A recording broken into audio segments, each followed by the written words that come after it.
Hello friends, welcome back. In this video, we are going to learn about Firebase Analytics or Google Analytics. So as its name suggests, they provide us some data so that we can use it to analyze the behavior of our users and can take business decisions accordingly. Let's say we have an online shopping application and let's say one user is going frequently to the clothing section. He or she continuously checking the clothing section. Uh, Maybe they are purchasing or not, but they are continuously checking. So, and if you are getting all these events, if you are getting all this data that this user is going to purchase something new and going to check each and every now and then if there are any new offers, then you can understand that this is a potential customer for clothing section, and you can provide them with a special customized offer, or you can send a push up notification to the specific user when the new offer arrives. And this is how we can use this data to make our business more efficient. And in the real world also, many companies use this analytics to get insights about the data what the user is trying to do. So this is very much important topic that we are going to see in our tutorial, and it is very much simple. We just need to integrate that and just a minimum coding. Let's get started. So here as usual I am in an empty Android Studio project. It just saying an hello world. So first thing we need to do is the thing which we should not forget, because internet connection is required to log every event. So we first add an permission of internet, because if we keep it at the last, then chances are we might miss that and we are not able to figure out what actually is going wrong. So yes, we had added already the internet permission. Now here we can just go to tools and Firebase, and here we can choose analytics. It is at the top. So just click on this one and get started with Google Analytics. Connect to Firebase, just click on this one and it will land us to this Firebase console. We just need to click on create a new Firebase project, or you can also add into existing one. So Firebase Analytics, this is my application name, so it is taking from there, so I am fine with that.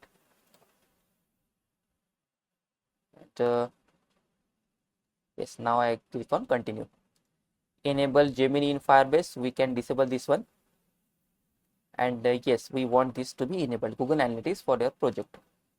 I'll just click on continue and choose a create, and we can choose this default account for Firebase, and we can just click on create project. So this project takes around 30 seconds to get ready. Yes, the project is now ready, and I'll just click on continue. It will take a while and it will connect internally the project with our Android Studio project. That's it will take a few seconds. Yes, the Firebase Android has been created, and we can just click on connect. So internally it will connect. So yes, our now project is connected. We can close this window and we can just go to our Android Studio, and you can see here it is connected. Now adding dependencies, we need to add the dependencies. I'll just click on this add the analysis SDK and just accept the changes. Now it will internally add the required dependencies in our build.gradle file and will sync the project. So that is done. After that, we are ready to set up the project and to get started with that. So it is saying declare this property lateinitVar property, and you can start getting an analytics. So what we'll do, I'll just copy this one, go to our main activity and just paste it here. We are declared a activity Firebase Analytics. We are declared one variable analytics, and after that what it is saying in the assistant, okay, it is just obtain the Firebase Analytics instance. So we have copied this one as well, we are pasting it here. Let's input this Firebase as well, and let's input this Firebase, and we also need to input this analytics as well. Yes, now our project is ready, and let's go to the Firebase console. Here I am in a dock, and we can just click on this Firebase console, and yes, we can see our Firebase Analytics project here. I'll just open this one, and in the analytics section I'll just click on dashboard.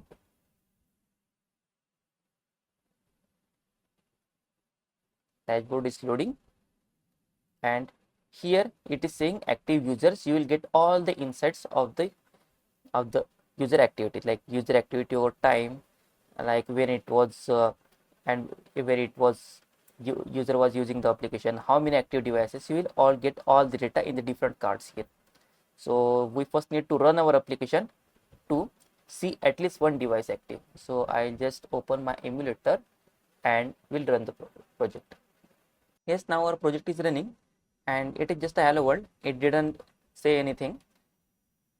Now when I go to our Firebase portal and I go to analytics and dashboard here, so this screen will be opened and you can see here it is still showing a zero counter, but this takes a while to process your data and can take up to some minutes to get your displayed. So once it has been processed, you will be able to see one device is active. So that is the thing. We can get an insights into that. But what if we want to log the events? How we can log the events? So that is one technique we can do with that. Here I am in a doc of official docs of Firebase. So here we can see here start logging events. So for logging the events, we can do something like this one, Firebase analytics.log event. We have a method .log event which accepts some parameters, like this is actually internally a string, that is a event which we should log, and it does the params. If we want some parameters also alongside with this log, so we can set the parameters from here. And there are two types of event. First one, near about more than 500 events are pre-built by the Firebase. That is we can like here it is showing the Firebase analytics that event dot select item. So select item, login, and various types of event there are predefined by the Firebase SDK. But we can also log our own events. So means we can also declare our own strings here, and we can also declare our own parameters as well. So here you can see parameters is also being taken from the Firebase SDK, Firebase analytics.param.item ID, item name, content type. So the most frequently used items are already declared by the Firebase team in the SDK itself. But if we still want something different than that, we can definitely do that according to our convenience. So now let's move towards Android Studio and turn this text view into a button, because we want to see how to log the events. I'll just convert this text view to the button, and here I'll just click select login. Okay, and here we already have an instance of the analytics. This is an instance of the Firebase analytics. So we'll just refer our button r.id. Okay, I need to give an ID to the button. So ID button, yeah, just give it button dot btn dot set an on click listener on this one. And in this, when we click on this button, we want to log one event. So we already have an instance of Firebase analytics dot log event. So these are, it can take two parameters. First one is the string, that is the event which we are going to log, and second one, it takes the parameters. If we want to send some parameters inside that, we can use this. And this is the bundle, this is of type bundle. So we need to declare a specific bundle object, and then we can put some string, integer, some characters on that object of bundle, and we can pass that bundle object in this method. So I will first here check Firebase analytics dot event dot, there is various type of events. There are a lot of events, so we can register like login, app open, refund, search. So I'll just click on this login, and the another parameters is a bundle. So I'll just declare one bundle here, not bindle, bundle bundle. And in this bundle, I'll just put one string, put string. Again we have key and value, so we can also get a key from this Firebase analytics dot param dot let's check if we have something like id, item id. I think we don't have user id. No, okay, we can use item id because I just wanted to show how to use the pre-built params at first, and then we'll also see how we can put here our own strings. And what should be the value of this one? Okay, let's make it as 100. id is 100, and we will pass this bundle object along with this method. So doing this will log our event, log a specific event. Now let's rerun our application.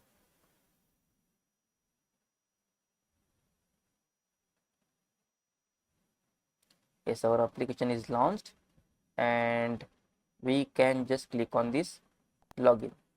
Okay, so login, we can click on this one, but if we see in our console, then we have analytics. Yeah, now it has been refreshed, and now you are able to see the one active user per minute, that is the one.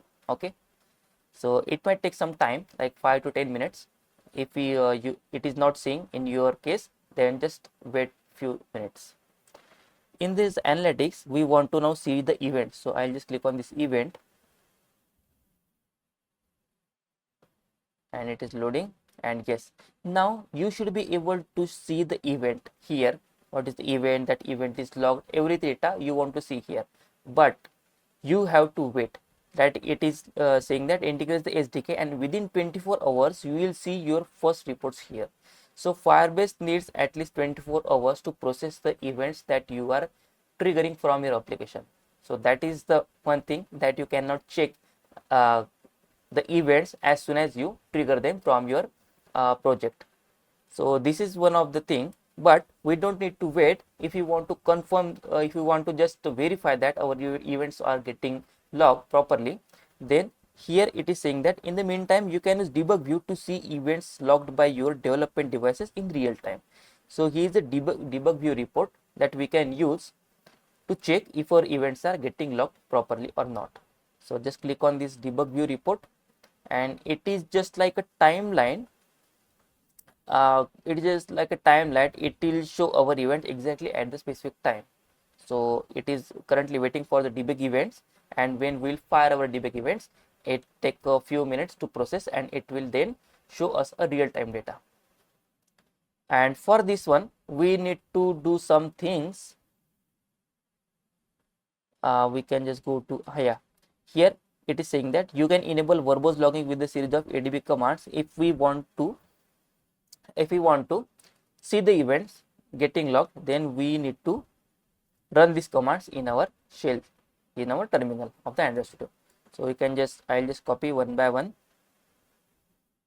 and paste it. Open a terminal here, paste it, ADB shell, more than one device or emulator. Okay, what should I do with this one? My physical device. Okay,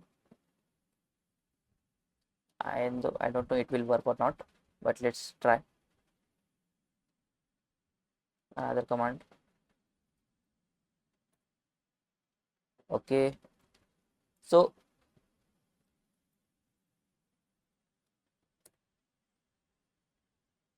okay, it is giving an error, more than one device or emulator. So currently my physical device is also connected, so that's why it is giving an error. But if you have only one device active, then it won't give you any error.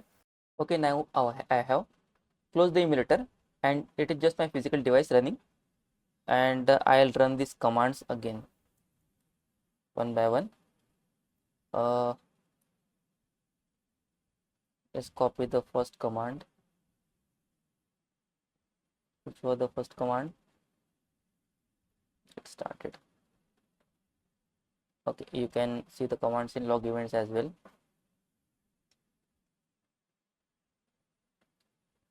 Can just copy this one, paste. Second one, now it has accepted. It hasn't given any error. Second one is also executed, and third one, it also taken.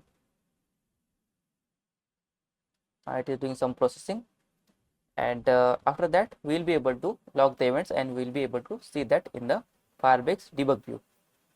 So this is the debug view, and I think we should also restart our application. So this one, and just again rerun our application. Yes, now we have this one. Let's see the logcat. So we just want to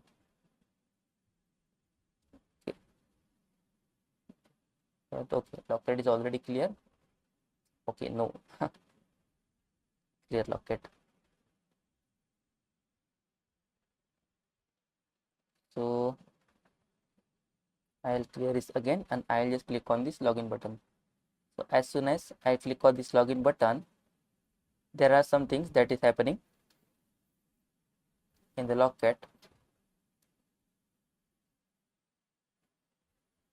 I need to clear this again.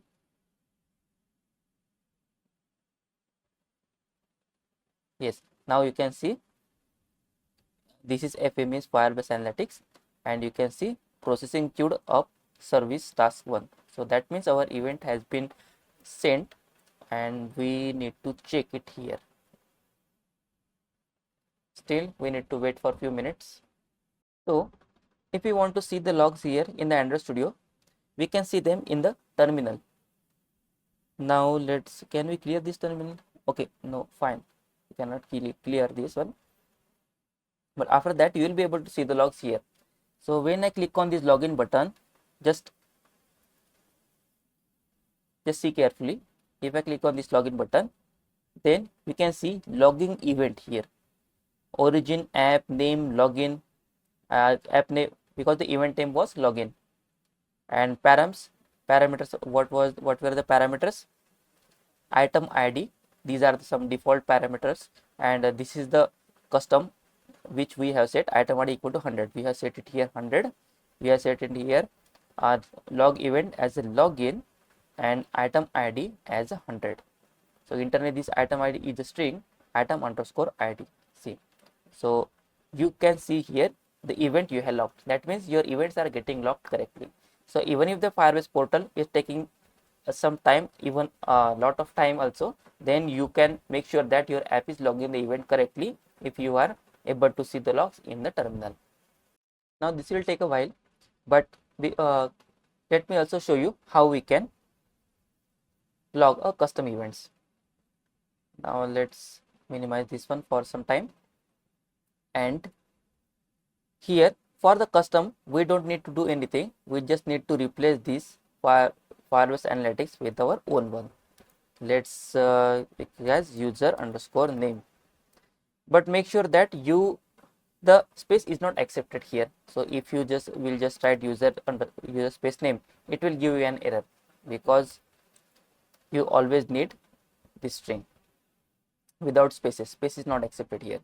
So user underscore name, that is 100, and we can just log an event that is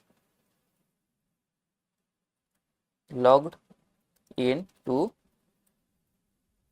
my app.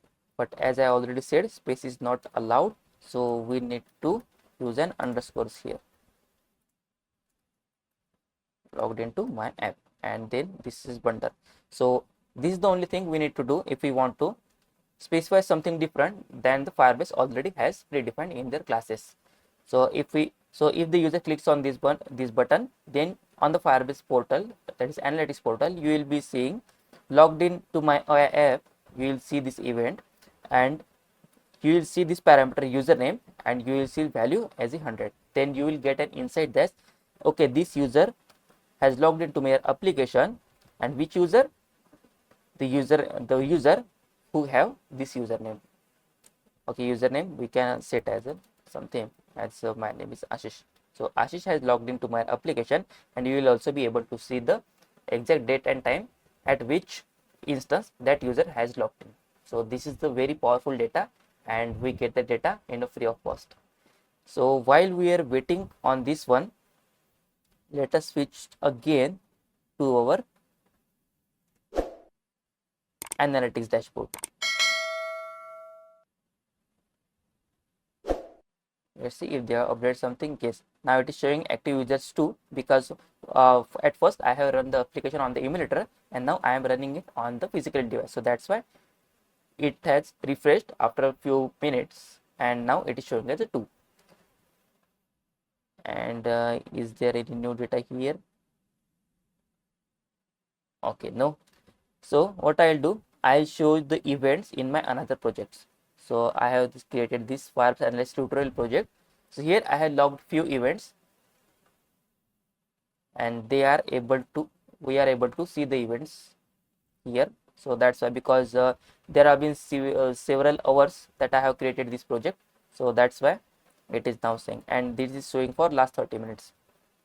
So I'll go to analytics and events of this project. This is a separate project, and here also I'll see in the debug view.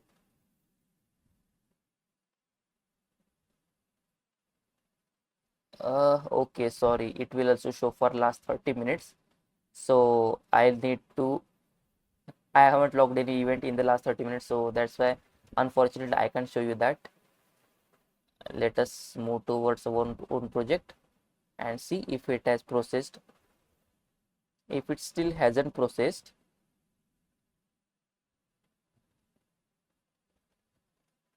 okay, it will take few minutes or maybe an hour also to show your events here. If we move to our Android Studio, then we know that we can see in the terminal whenever the event is logged. So we'll do the same thing. We'll again run our application and check which event is getting logged. So yes, now this is our application, and now I click on this login. As soon as I click on this login, we are able to see our logging event. So in the event, now what name is coming? Logged into my app. So this event is logged into my app, which we have modified. So this new event is getting fired, and in the bundle, what is the value? User underscore name is the value, and is the label, and the value is Ashish. So that's mean Ashish has logged in to my app, and when you will be able to see on the portal. So this is the most important data that we are able to get from the user behavior, that we can track the user's activity and take the business decisions accordingly. Now we can also see here upload scheduled in approximately some milliseconds. Then something is going on. I mean, it is going to upload all the events, and you will be able to see in an hour. And yes, finally we are able to see the logs in our debug view. Yeah. So this is the custom event which we have logged. So log into my app in our Android project. So this was the event name we have given, log event as logged into my app. So this is the event name. I just click on log into my event, and you can see parameters and user properties here. Which parameter which we have sent, that is username. If we expand this username, and it is showing as Ashish. So we get everything about that when this event was happened. So you can see that time is here also. So you get a very insightful data with this analytics. So this is very much important, and this is very useful while analyzing our business decisions. Now our application is already running. So let me try again to check if the data comes real time. I'll just click on this login, and let us check when it was triggered. 21/16, and yes, it is saying here logged into my app. Again we can see here username as Ashish. So I think now it will show a regular. So the first time it will take some time, and after that it will continue to show us. So if our custom event was yes, no problem with that. So here screen view, user engagement, login to my app. So these are some type of events in the last 30 minutes happen, and we are getting all the insights to that data. So this is how we can use Firebase Analytics or Google Analytics in our Android application and get an insightful data from our application and use it to expansion of business. So I hope everything is clear to you. If you still have some doubts, what if something is not working at your side, then please let me know in the comment box below. I will try my best to answer those. Or you can also join specific WhatsApp group to discuss more queries. A link in the description and the first comment. So if you like this video, then please click on like, share with your friends, and don't forget to subscribe to the channel so that whenever such a new amazing video is published, you will be get notified. We'll meet in the next tutorial with some another interesting topic. Till then, goodbye. Happy coding.